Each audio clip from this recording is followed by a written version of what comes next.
Well, welcome to Parchment Update, an interview series from the Parchment Community Library to bring your community closer to you. I'm Karen Woodworth, Library Ambassador. I'm joined today by Mike Connor, organizer of the Kindleberger Festival Car Cruise In. Thank you for being here today. You're welcome. Well, please tell us about this year's Car Cruise In at the Kindleberger Festival. Where will it be located and when will it be? Okay, the cruise is going to be located at the east end of Kindleberger Park, off of Park Street in Orient. The entrance will be from the Orient entrance, even though it does have an exit. There will be somebody there handing out dash plaques. Park wherever you want. One thing that needs to be brought up is that there'll be no entrance into the car cruise until 9 o'clock due to a 5K run that's going to go through that same area that we're in. There are no assigned parking places. There's plenty of space. We're going to have GMC is going to take and cater at from 11 to 1 or probably 10:30 to 1. Full menu, or they have an abbreviated menu for the car cruise. There is no registration fee or entry fee to that extent, and there is no judging. Bring your car, whatever you got for a car, bring your car, park at a spot where you want to be, and get your lawn chairs out. There will be access to the festival down below, so you can walk down if you'd like. Question is, car owners, there was a question brought up there, are the cars going to be available to explain? In some cases, I'd say yes, but that could be a crapshoot because some of them will park their car and go down to the festival for the time being and then come back up. Last year we had a fire truck from Muskegon, which I thought was very interesting. So bring what you want. I mean, cruises not on classic cars, although that you'll see a lot of classic cars, Corvettes and whatever, but bring what you want. If you want to bring your car down, we'll have a space for it. We've got about 200 parking places that we can utilize if we need to. Well, that sounds great. That sounds great. It's good to know that people should not bring their cars before 9 o'clock because of the 5K. And I'm glad to hear that there's going to be food up there too, because I know from past experience that the cars are so interesting that you can end up spending a lot more time up there than you think you're going to. Well, one thing I'd like to bring up right here that specifically for people that are just listening to this, it is not going to be a parking place for people just going to a festival. We've had problems in the last couple of years when you get there, people already parked up there at 8 o'clock in the morning. But in which case we politely ask them to leave.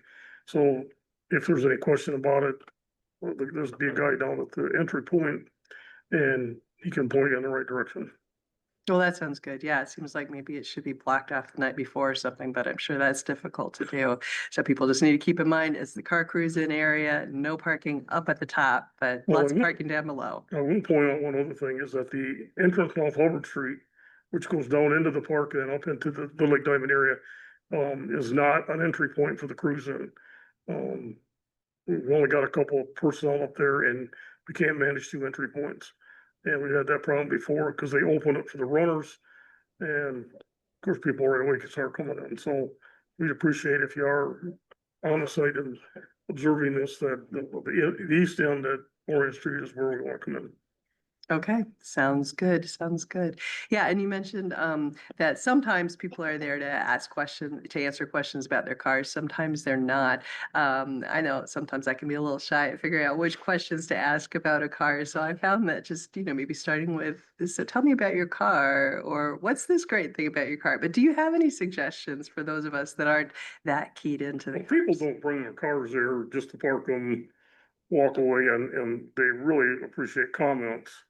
I think that's one of the things we found out during a car show versus a cruise. A car show, you register, you may or may not get a trophy, in a lot of cases, but the people that have worked on these cars, some of them are classic, some of them are vintage. Some in fact are even newer cars today. The car that I have is 21 years old, so I consider that I take that back, 24 years old. I wouldn't consider it a classic, but so I would say that if you have questions and the owner's there, please ask them because they just love having to spend time and explain the car and some of the fruits of their work. And I think that's really good. Okay.